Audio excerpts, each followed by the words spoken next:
politika, sosialy, fiainam-pirenena, toe-karena, zava-misy, izany rehetra izany no hitanao anatin'ny vaovaon'ity tanindrazana.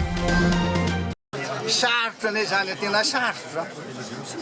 Asarotona ve tsy afana inana asarotona mihitsy hoe finatsahako fidiana be ny tanàna.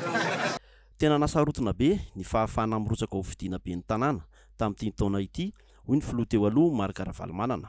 Ankoatra ny fampiakarana ny atombola dia nampitombola be ny taratasy ilaina amin'izany. Ankoatra ny caution fa lafo amin'ny tenareo olona mba manam-piniavana tena mpandrosan'ilay tanàna. Tsy adidintsika rehetra ne, zany hoe be ny tanàna zany tena tompon'ny tanàna. Ary zany no tena akaiky vahoaka miaraka amin'ireo mpanolotsaina. Nefa ny fahitako azy tena nasarotana. Toy ny fanambarana nataony ny faha-12 volana aogositra izay nilazany ny filatsahana ho fidiana ho be ny tanàna dia tonga nanatitra ny atota taratasy filatsahana tetsy amin'ny Ovek Tanaville ny filoha teo aloha Marc Ravalomanana androany. Tsy maintsy asiana aloha zany ny fandriampahalemana ny filaminana dia asiana amin'ny fahafahana. Eto antsika nefa tsy izay fa raha vao miteny kely na mbo manambara ny zavatra hopony dia izay dia tonga fampitahorana tonga fanagadrana. Dia mbola izay ihany na zoko foana manao an'ity tsy hoe amin'ny anaran'ity manao voana satria tsy maintsy izay le dossier fa ireo zao hitanao daholo ny firaisan-kina miaraka amin'ny code daholo ireo ny HVM, ny Procité, ny Tsaratafina, ny RMD ao daholo. Tsy avy amin'izy ireo mihitsy ny sin'ny korotana raha isy hoy izy fa ny fanakatsakanana tsy amin'ny rariny no mahatonga izany. Zany efa filambany ary tsy avy aminay mihitsy ny sin'ny korotana raha hoe misy korotana fa ny fanakatsakanana tsy amin'ny rariny matoa anazy an'iny zany efa mazava 2023 hatrany aloha tany fa 2023-2024 heritaona sisa. Mila hovaina sokafana kokoa ny fanaovana politika eto Madagasikara hoy izy. Mbola mipetraka mantsy ny fampitahorana sy fanagadrana ka tsy maintsy hampanjakana ny filaminana sy ny fahalalahana. Tenenareo zany dia hovaina ny fanaovantsika politika eto Madagasikara. Alao hisokatra fa le soa imbona malagasy dia tavintsika.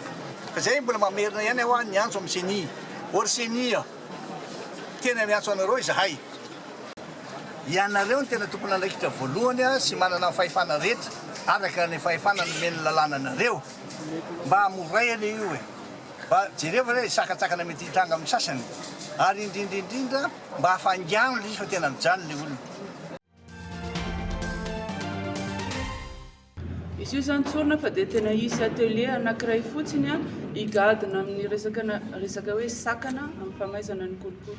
Miakatra amin'ny ambony kokoa ny fanatanterahana ny ady amin'ny kolokolo eto Madagasikara, hoy Ramatoa Saondra Rabenarivo, filohan'ny comité de sauvegarde pour l'intégrité androany teny amin'ny Novotel Alarby. Fa hoe premier degré sy deuxième degré dia ho ampy. Fa hitantsika zany fa ny ady amin'ny kolokolo dia miakatra any amin'ny troisième degré, hatrany amin'ny cour suprême na hatrany amin'ny haute cour de justice na hatrany amin'ny juridiction spécialisée mandren'olona manam-pahefana ambony ireny. Miroso tanteraka ny famolavolana amin'ny paikady-pirenena vaovao hiadina amin'ny kolikoly izy ireo amin'izao fotoana. Tao aorian'ny dingana nanaovana tombana sy jery-todika ny ezaka izay mitanterahana isa-paritra dia eto Antananarivo no namaranana ny fakakevitra isa-paritra entina mamolavola ny SNLCC. Ka ny dingana voalohany moa zany dia ny évaluation na ny jery-todika izay efa vita fa ity dingana faharoa ity moa zany dia ny fakakevitra efa hitanareo moa fa efa nandehanana daholo ny faritra hafa. Ny dingana fahatelo moa zany dia mbola isy miatrika asa nasionaly. Tsy niady amin'ny kolikoly amin'ny ambangivanginy ihany no resahana fa ho jerena tsirairay isaky ny sehatra misy zany. Jerena manokana ihany koa ny fiatraikan'ny kolikoly amin'ny vehivavy, tanora. Ny resaka kolikoly ao anatin'ny fanatanjahantena izay nahitana olana raha ny fanazavana. Anisan'ny zavatra mivoaka voalohany ny resaka fandriam-pahalemana ary ny resaka fitsarana. Tsy maintsy ho jerevana ihany koa ny fiatraikan'ny kolikoly amin'ny vehivavy, ny fiatraikan'ny kolikoly amin'ny tanora, ny resaka kolikoly ao anatin'ny fanatanjahantena na ny corruption le sport.